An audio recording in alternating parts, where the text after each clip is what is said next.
Okay, so welcome to today's session, which with the presenter Rachel Doole, who is the founder of Just-in-Time Virtual Assistant. Rachel has been a VA since 2014, and she specializes in offering content management services to her clients. What you probably don't know about Rachel, and she does hide a lot of her skills under a bushel sometimes, is that she is a lean business coach. So that means that she does have a business mindset focus on elimination of anything in a process that does not add value to the output. So if any of your clients struggle with processes and systems and setting up them efficiently, and you struggle with it, look, by all means, contact Rachel. Rachel, I want to thank you for doing this session today. I'm really keen to listen to it, so over to you. Hi, sorry everyone. I thought I had unmuted myself, but I hadn't. How are you? I'm just going to put my video on just for a sec, just so you can see that there's actually someone sitting here, that it's not all smoke and mirrors. But I will turn my video off just because I get distracted by faces and where I'm looking and what's going on. So I'll turn my video off, but I'll turn it back on at the end if we're going to have some questions. I am screen sharing, so hopefully you can see my main screen at the moment. Is that the case, Liz? Yes, we can see it. Okay, awesome. So I'm just going to turn off my video if I can find the little button again. It was around here somewhere. There it is. Okay, and we'll make a start.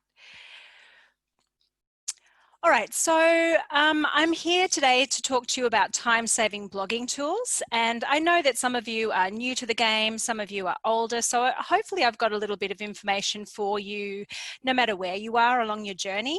Some tips and tricks, some ways to get you excited potentially about writing some blogs, or to get you started at least. Aiming to sort of remove some of the roadblocks that you may see to blogging, and reducing some of that performance anxiety that kind of comes from putting yourself out there in any way, really. I think some people consider blogging to be kind of on the spectrum with public speaking. They dislike sort of that idea of potentially exposing themselves or putting their expertise out there to be looked at. And I'm going to say something that Liz has often said to me in the past, and that is that some is better than none. So I think starting a blog, if you have the intention to start and continue, it's like anything, you just have to start somewhere. You just have to take that first step, really. So Liz introduced me a little bit. I just wanted to introduce myself as well, and say that this is me. So I have had my own business since 2014. I can't believe it's already been 6 years. It's flown, it's absolutely flown. In a former life, I was a physiotherapist, and I've got 2 kids still at home. They're both in high school, so that is fun. Yes, most of the time. I'm doing a yoga teacher training course at the moment, which I really love. And I also really love doing some creative stuff. So pottery. I love to travel, and at the moment, in a way, for me, it's good because I'm not usually traveling. So at least at the moment, I kind of think, well, I can't. So, you know, that's a good thing for me. So I'm not missing it perhaps as much, but I do love it. And I am a recovering perfectionist. I do like ticking boxes, dotting I's, crossing T's, which is probably why process stuff kind of falls in my wheelhouse, because that's kind of my jam. So let's talk about blogging. So basically, I'm going to keep it really simple today about constructing a blog. And there's only really 5 main steps to it. So it's about a heading, subheadings, your content, obviously, an introductory paragraph, and a conclusion. Your conclusion includes then also your call to action. So the step that you'd like people to take after having read your blog. Let's start by talking about keywords. So when you're talking about writing a blog, it may be a topic that you know well, it may not be a topic that you know well, but ideally if you know your topic well, you won't have to spend too much time doing online research. And you may want to have some websites handy if you have done a little bit of research, or if you know of some other sites that are relevant to the topic that you're going to be talking about, to create some backlinks within your content, because a backlink within your content is a valuable thing, especially if it's linking to a high value site, or a site that can give you some of that good Google juice that we're all after. One thing that it's very important is to make sure that your post is SEO friendly. So that does mean that you do need to know what your keyword or your key phrase is before you start writing. And in this example that we're going to go through today, we're going to use kind of the example of writing a blog about a service that you offer. So if the service that you offer is going to be the topic, then your keyword will be something to do with that service. So it may be that you're talking about Xero bookkeeping, or it might be website design, or virtual reception, or administration, any of those things. It doesn't really matter what the actual keyword or phrase is. If you don't have a good list of keywords or key phrases, then the website Ubersuggest is a really good place to start. And I wanted today's topic and our webinar to be a little bit interactive. So I'm going to show you through a few things. So let's have a look to start off with at Ubersuggest. So I've got it here. This is basically what the website looks like. So it's from Neil Patel, and he is quite, he's very knowledgeable about search engines, and well, he's, what doesn't he know? But his SEO game is very strong, shall we say. And so this is an excellent place to start with your searching. So you just come to Ubersuggest. You don't have to have an account, but you can sign in with your Google account as well. It's not a paid thing. It's a free thing. It's like anything, I guess. You get free up to a point, and if you really want to unlock more, then potentially there's a paid option that bolts onto the end of that. So I thought we'd start with a really general topic, which is basically, what is a virtual assistant? So I did this before just to speed us up a little bit. And what happens when I hit search on what is a virtual assistant is I come to this dashboard. So basically it starts to show you some keyword ideas around the keywords or the key phrase that you're starting to look at. And it'll start to tell you basically what your competition is in this kind of field. So what is a virtual assistant? So it talks about the volume. So this is the number of searches that keyword has every month. It'll tell you, if you wanted to use it as a paid keyword, around and about what that will cost you. It'll also tell you how difficult it is to rank for that particular key phrase. So you'll see that this one is 26, which means that it is quite hard to rank for this particular key phrase. And it'll also tell you the difficulties, so how much competition is out there. And again, the higher the number, the more competitive it is. So when you come in here, you're sort of looking for a key phrase that's got a good volume. People are searching for it, but it's not necessarily the most competitive one, so that you've got a chance to get your content up in front of people, if that makes sense. So this does a couple of different things. It can maybe trigger you to think about some keywords or some key phrases that you perhaps hadn't thought about. It'll also let you know how much competition there is out there for the key phrase or the keyword that you're looking for. You can do a lot of things with this kind of information. You can export your search. You can then sort of go through and put it into an Excel sheet and change the columns around so it makes sense to you, or it may give you a certain list of priorities potentially. If you've got a few of these that you want to do, you could decide which one you're going to do first, which one's going to be the most competitive, all of that kind of thing. So if you look here, it's only showing sort of the first lines, but you can continue on down, down, down, and there's a lot of information through here about your key word. So if you're looking for a particular service, this is a great place to start. You could also look for a topic that's related to your business that people, or a question that people often ask you. That may be where you start as well in terms of doing your keyword research. So that is Ubersuggest. Just going to pop those away. So next,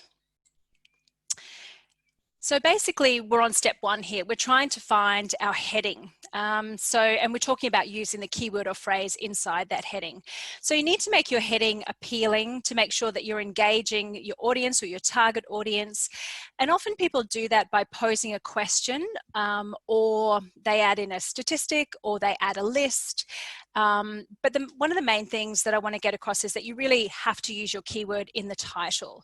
So just a few sort of concrete examples. So if you're using your keyword and that keyword is a service that you're offering, you may write a blog that is 5 must-have tools to keep your bookkeeping on track. So in that case, bookkeeping would be the service that you're highlighting. Or it may be effective lead generation starts with good telemarketing. In that case, it may be telemarketing and or lead generation that is the service that you're trying to highlight for the blog that you're writing. It might be something more like make your website stand out of the online crowd with these 3 website design tips. And again, website design then being your service is going to be the service that you're highlighting in the text of your blog. If you have a look at headlines, headlines can be tricky. And it can be hard to be creative in your headline. So there's a few different places that I found that you can get a little bit of help in terms of really improving your headline. And I'm going to have a look at a couple of them with you. So let me see. The first one I had a look at was this one, and I actually thought this was a really quite a good one. I hadn't looked at it very much before, but it's called Tweak Your Biz, title generator basically.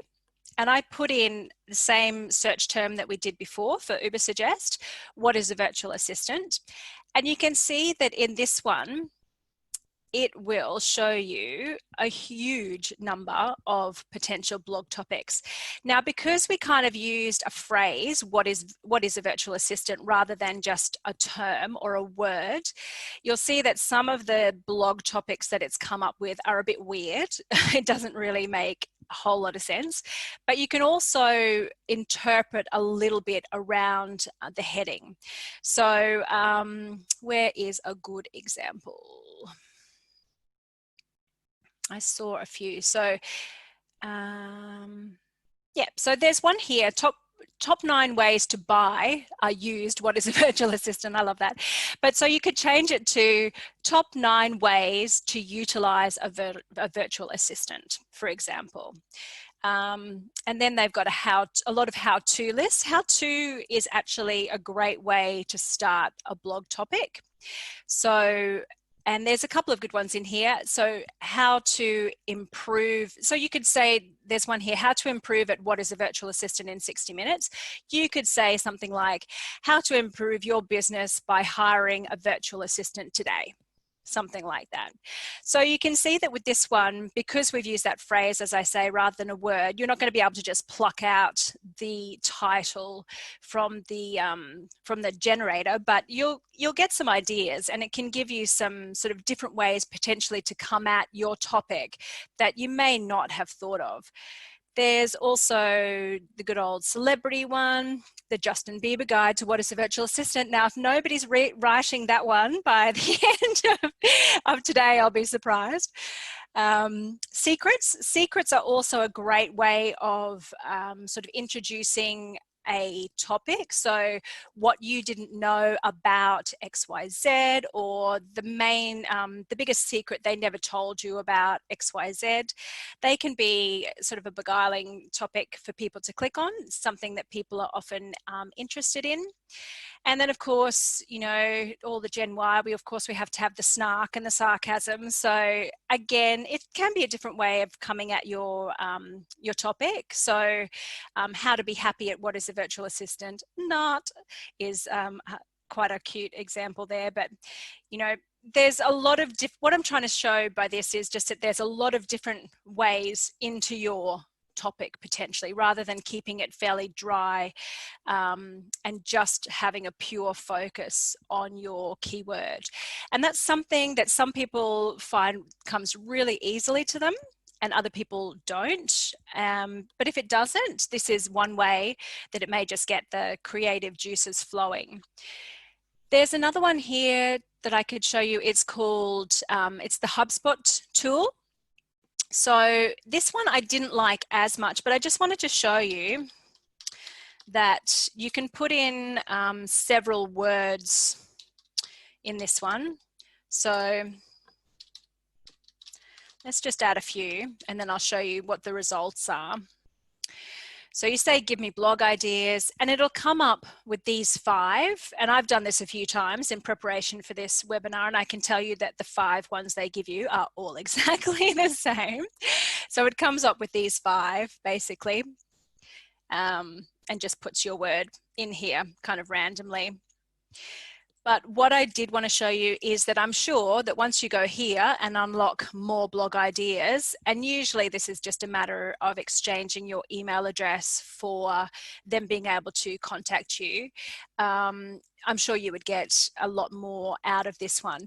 And HubSpot is an excellent source of information. I read their blogs a lot about social marketing, social media, content marketing. So they have a real depth of knowledge. So it wouldn't be the worst thing in the world to be on their mailing list if that was what you're exchanging your email address for. I also wanted to show you this one, which I actually also really like. It's the CoSchedule Headline Analyzer. And what this one does is it lets you put in a blog headline, and this time it's not necessarily directing you towards other headlines that you could use or other topics that you could use. It's just telling you how good is the headline that you're thinking of using. So again, I've plugged in our what is a virtual assistant, and this is what it tells me about it. So it tells me that my score is 61, and it talks to you about your word balance. And this is what I really like about it. So it encourages you to include in your headline words that are uncommon, words that are emotional, and words that hold power for people. So in this example, what we could potentially do, and down the bottom here, they'll talk to you about headline types and emotional headlines and all of that kind of thing. So what could we put in here that would be potentially more emotional? Let's just try a simple one. Get happier with a virtual assistant. So we should have ticked that box. Let's analyze it. Oh, we've only gone up 1. Okay. So it doesn't like our emotional word. Maybe that's not emotional enough.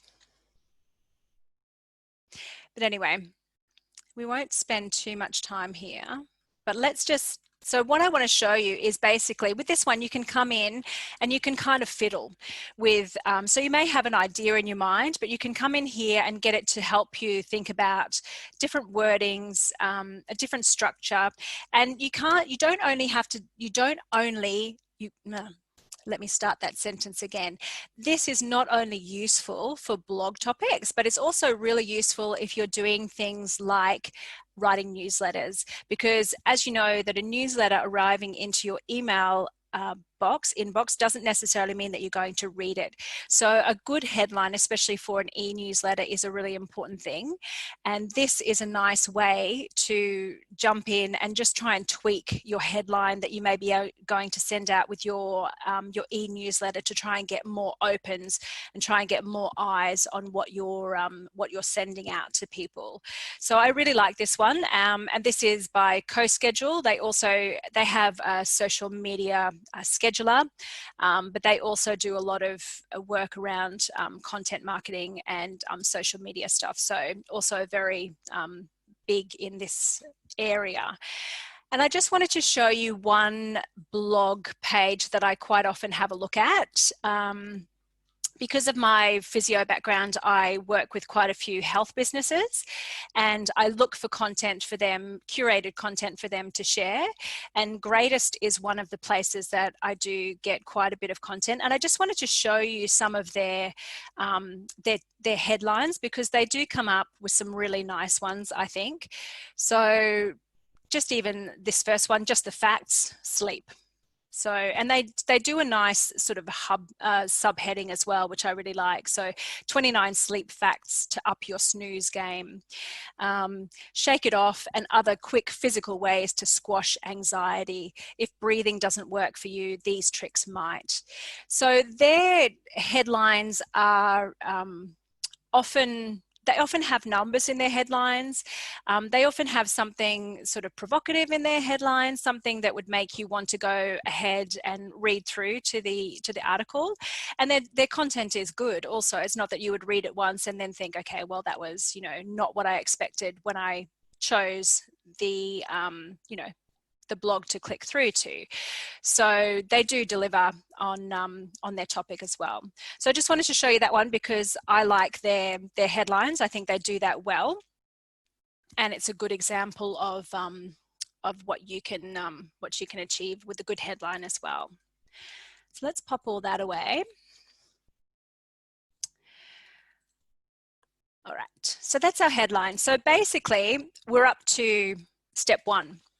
So I've decided that our blog today is going to be called Why Your Business Needs a Virtual Assistant. That's going to be our heading. So once you've decided on your heading and you've included your key phrase or your key word, you need to start splitting your content up into subheadings. So if you're writing a 500-word article, then you'll need to come up with about 5 subheadings.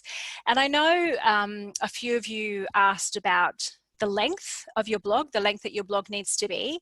It needs to be at a minimum 300 words. There is kind of a sweet spot in there, somewhere between 300 and 2,000 words. There is still a case for long form blogs, so those blogs that are around up and around 1,500 to 2,000 words.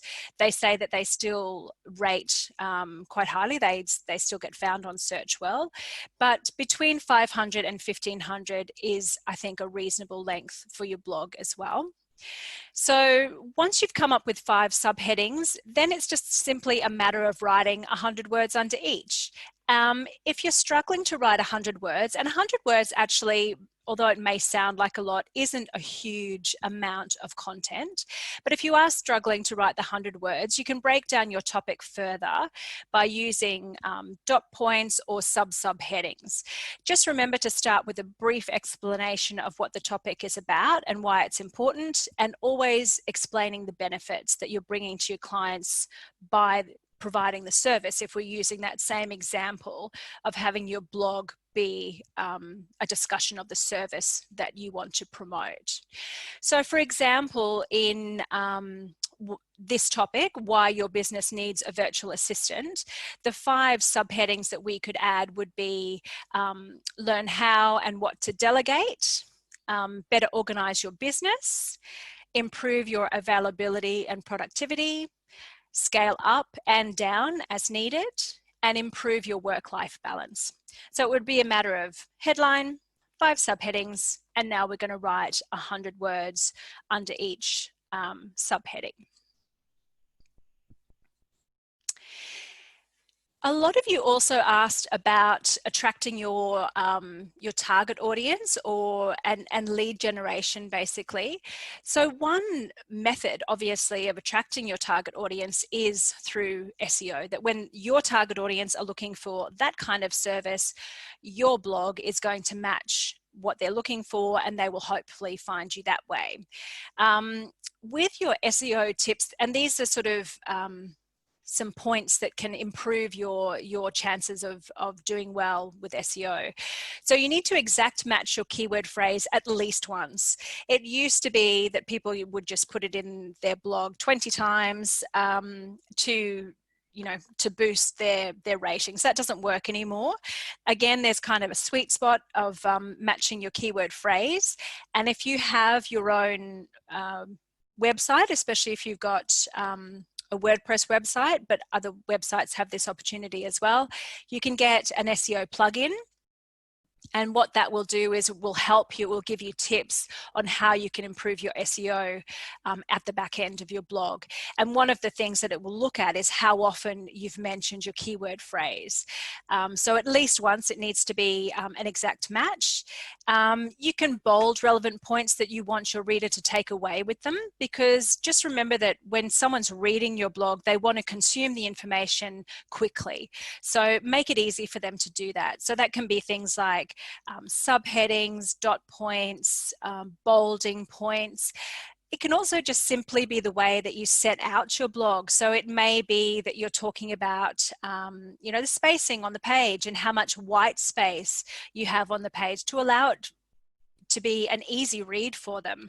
One thing, if I ever go to a web page, and I don't know if I'm the only one, but you go to a web page and it's just absolutely jam-packed with text. It may be the most important thing that you've ever read in your life, but I am not going to sit and read that on a screen. That's just not something that that I'll do. I will just move away from that page. So paragraph spacing, it does it for me. And hopefully that means it does it for other people as well, because that's how I try and kind of set out my blogs. If you're writing about something detailed, then you can put in some dot points just to make it easier for your readers to scan the text and pull out the relevant information. And if you're writing at potentially sort of a higher level where maybe that doesn't make as much sense, you can always write the full text and then just say something like, so to summarize, these are the key points. And then you can still put the key points in there so that, you're reiterating what you want people to take most out of the text that you've written, and what you really want to leave them with. You need to add links to relevant sources, and it's valuable to link both to your own content on your website, but also to other places on the web. So building those backlinks really does improve your credibility. And we mentioned right at the beginning about backlinking to really valuable sites and credible sites on the web does better for you. So they're the ones that you're trying to target. So if we look at our 5 steps, we looked at our heading and then breaking up our topic into subheadings, writing 100 words under each, and noting that you can break those down further again if you need to. The last 2 parts are the introduction and the conclusion. So you need to think about the introduction of your blog. So at the start of the article, you can include a 50 to 100 word introduction. Keep it sort of short and sweet, and recognize that some readers may only read this part of the content. So make sure it's really relevant and make sure it's on point with your blog headline. Then don't forget about your conclusion. So you just really want to make your final points and wrap up the article. 1 to 2 lines is sufficient, and make sure that you add the shout out as to how you can help with the service. So you need to really include something explicit here. So for example, we can help you with all of your bookkeeping needs. Get in touch for a free initial assessment. Or if it's a special offer, you may say something like, don't miss our free 15-minute bookkeeping health check. Click on the link below. And make sure that you ask, if you are opening your blog to comments and questions, make sure you ask your readers for comments, for questions, and to give you extra ideas. So you may do a blog which is around about tips and tricks for something, for example. And when I read those kind of blogs, you often see at the bottom, these are our picks. Did we miss something that you really love? And to ask them to contribute to that thread or to that blog and add their little piece of information in as well. And people often, you know, like to show that, you know, they've perhaps found something that other people don't know about, or they've got something useful to add. It's also beneficial to add links to your social media channels, so that if your audience likes what you've written, that they can find more information on you or other relevant content, and asking for a share as well if they found it worthwhile. So I think we're sort of beyond the point where you kind of cross your fingers and hope that people do that. You really need to explicitly ask people to take the next step with you. So whether that may be, okay, so if you enjoyed this, please read this. If you enjoyed this, please follow me here. If you enjoyed this, please share with your friends. You know, you need to kind of spell it out for people, and you need to make it simple for them to do what you're asking them to do as well. So make sure that there's, you know, that there's a link there, or a direct step that they can immediately take to be able to do what you're asking them to. Okay. So it's not in our 5 steps, but I think it's always really important to add an image to your blog. And you need to ensure that your image is relevant and timely, and most importantly, that it's not discriminatory or offensive or illegal. Now, a lot of people, I think, completely unwittingly, will come up with a topic for their blog, go onto Google search, find a good image, and use that as the image for their blog. And that may work okay for some cases, but there are copyright issues with images, so it's always worth having a good image library at your disposal. And these are a few of the ones that I use a lot: Unsplash, Pixabay, and LibreStock. So LibreStock is like, it's like a library, so it'll have images on all different from all different sites. So when you look at LibreStock, you'll be able to click through to an image, and you may find it then on Pixabay or Unsplash or one of those other sites that contributes free images. So I'm sure that a lot of you go down the rabbit hole of looking at images. I know I do quite a lot. And just for our purposes today, this is Unsplash. So, and I did a search on the word administration.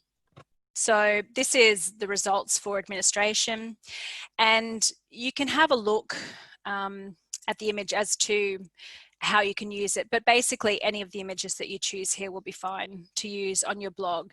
So this is the place to come when you're looking for an image for your blog, not just Google search, to make sure that you get an image which is relevant and also free to use. One thing at the moment, obviously, with COVID, is that working with a lot of health professionals, some of the blogs that I write for them, or that I find images for, are for like group exercise classes, therapy, all of that kind of thing. So when COVID first sort of started to make its presence felt, we did need to change our imaging in terms of, you know, not having images where there were groups of people standing close together, or people touching, that kind of thing. So it does have to be timely, and you do have to think about those kind of issues when you're choosing an image to use. I was going to have a look at using a blog. Using an image on Canva, and I don't really want to make this a Canva kind of session, because we're talking more about sort of the blog writing and the content. But is that something that you would like me just to do quickly, or is that something that people are happy to potentially do sort of another time?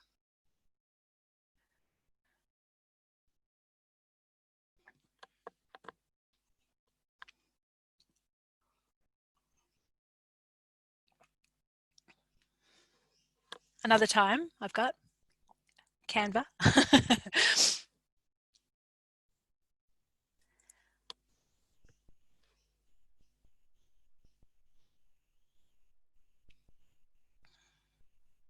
Rachel, how are you for time? I'm pretty good. I don't have a huge amount left, so another time I'll save to the end. I'm just going to show it to you super quick. So where are we? Okay, so let's just have a really quick look at Canva. So this is Canva. Many of you may be familiar with it. If you're not, I highly recommend it, and I know that a lot of you are already using it. So when you come to Canva, it has a template for a lot of different social media sites in terms of the size of the image which is most ideal to use. So we're going to do just a really simple Instagram post today. So we're going to grab our title, which is this one, Why Your Business Needs a Virtual Assistant.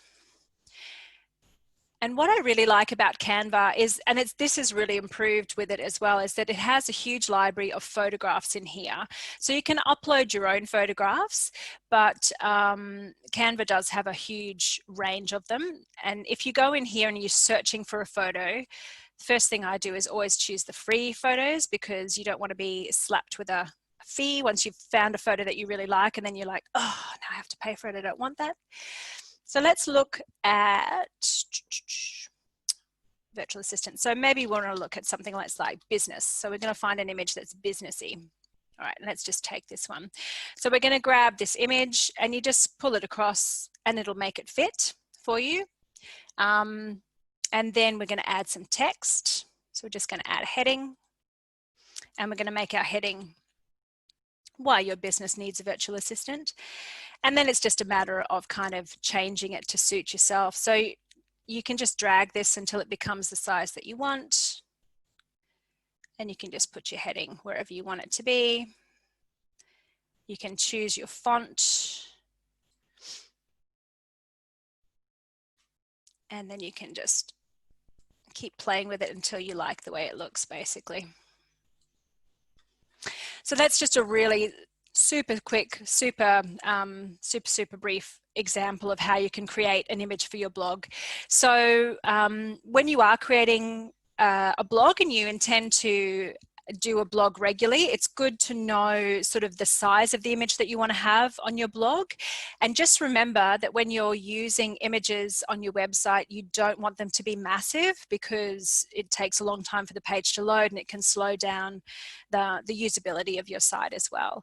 So just make sure that you're not choosing huge images to add into your website. And this is one way of sort of creating a template for yourself, so you know that every time you come here you create a blog image which is the same size, and then you know, Bob's your uncle. You just choose your image, add your text, and you're gold. If you've got the paid version, as I do, another thing I really like about that is that once you create your blog image, you can then spin off a whole range of different image sizes. So you may choose a blog image, and then you're going to create from the same one, you can resize it to being right for Facebook, right for LinkedIn, right for Google My Business, all the way down the line. And you just hit one button and it'll create the image exactly the same, but in those different formats for you, so that it all looks schmick on whichever platform you choose to use it on. So that's an advantage of the paid account, but the free account on Canva will get you a long, long way regardless. So that is super quick Canva. Canva in a flash. All right, so I wanted to come and talk to some of the concerns that you guys raised when we asked you, when you signed up for the webinar about content marketing or about writing content. So communicating with and attracting clients was a big one. So content marketing, of which blog writing is a part, is one way to attract leads and clients to your business. It's a way to attract attention to your website. It's a way to self-promote, and it's a way to show your expertise and authenticity, you know, your business know-how, basically. And it's also a really good way of gaining social proof for your business as well. In terms of content choices, so people asked about finding the right content, finding the relevant content, or not knowing what content to create. There is a lot that you can do just simply talking about your services, your business, and your business. But the other thing to do, obviously, is to flip things on their head and think about particularly what affects your clients and their business. So there's kind of this real sweet spot between, and if you think of like a Venn diagram, there's two circles interacting, and one circle is your area of expertise, and the other circle is what's troubling your clients. And where those two circles interact, that's the real sweet spot to write on in your particular business, basically. And by doing that, you'll make sure that you are making it relevant to those people and interesting to those people. Another thing that you can do if you're not sure about what kind of content to write is to do some social listening in terms of using something like BuzzSumo. So having a look and seeing what are people reading, what are the trends, what are people listening to, reading about. You can also set up a Google alert so that if you have a particular service, you can put up a Google alert that will let you know when a new piece of content is written about that. And you can look at your competitors' blogs and see what kind of thing they're writing about, and just see where the engagement is, see where the interest is in your particular industry as well. So knowing what to do for blog writing, I hope that that's what I've been able to show you today, that blog writing, although it may seem insurmountable, is just a matter of breaking it down into its steps and taking it one piece at a time.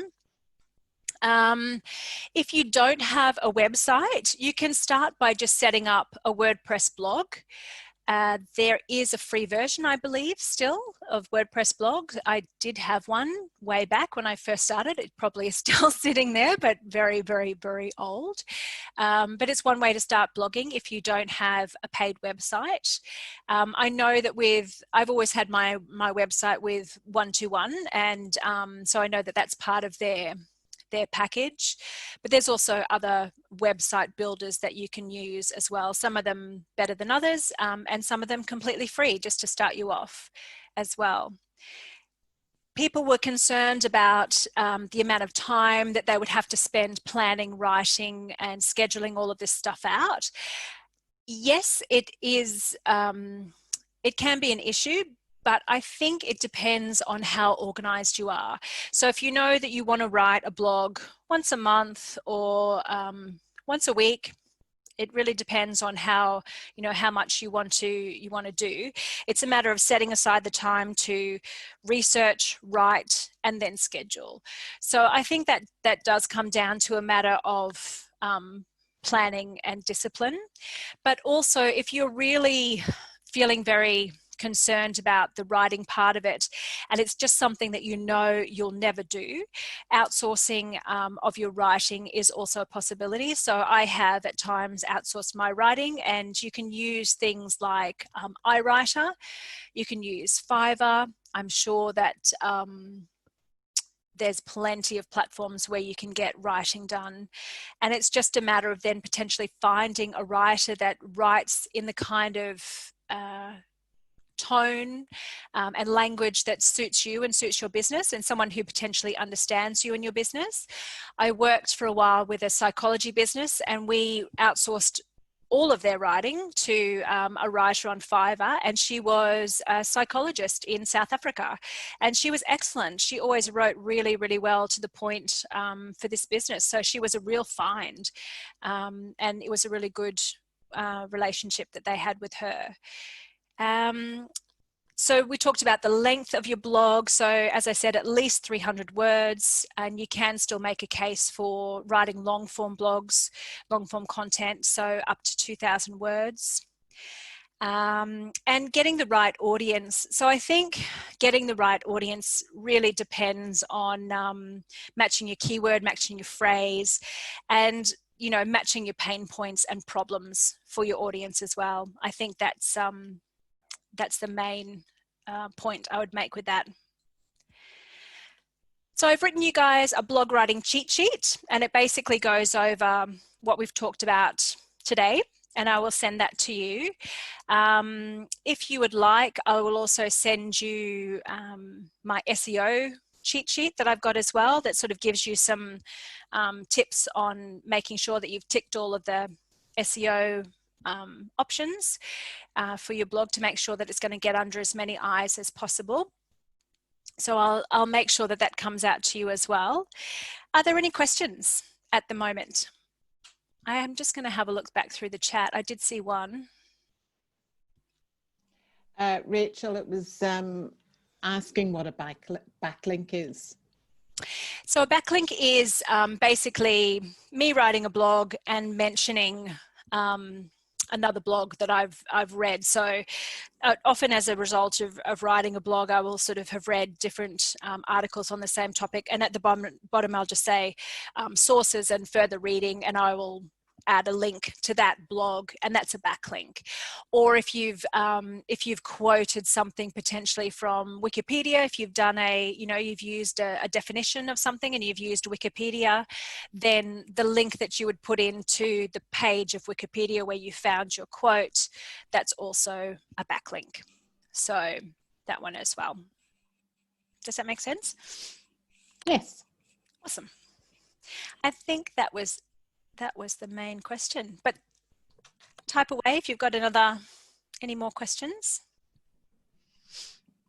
Rachel, just while people are thinking, I just want to thank you today for what a great presentation and for being so generous with your time and your tools and your hints and tips. I just want to say to everyone that Rachel has freely given up her time to create this presentation and is offering you some great tools. So if you want to be generous in return, a great way to send a modern day thank you card is to share some of Rachel's content on our website, mention her in a social media post, generally give her some exposure and some thanks for what she's done today. And that goes a long way in supporting each other. Thanks, Liz. I did want to mention to you as well that I have recently done a course on content marketing, and I've got a special on it at the moment. So if content marketing is something that interests you, it may be something that you'd like to check out. So it's just $49 at the moment. We're all in hibernation and quarantine and isolation and goodness only knows what else. So if you want to do a course, then this might be the one for you. I'll send this to you as well, but this is the bit.ly link to the course if you'd like to have a look at it as well. But I will definitely send out those sheets to you. And if you don't mind, I might also sneakily add you to my email list. And if you do mind, then just absolutely feel free to unsubscribe. I do tend to write a lot about content marketing. So if content marketing is something that you're interested in, then please have a look on my website and see if if it answers any of your further questions about content marketing. But I hope I've made blog writing a little bit easier for you today, and hopefully a little bit more bite-sized and a bit more manageable. Yeah, it was great. I think content writing can be a huge topic, and a lot of people make it more complex than what it needs to be. And you certainly simplified that for us today. So thank you. Excellent. Thank you, guys. And thank you for coming. I really appreciate you joining in today as well, and being on the other side, even though I can't see you.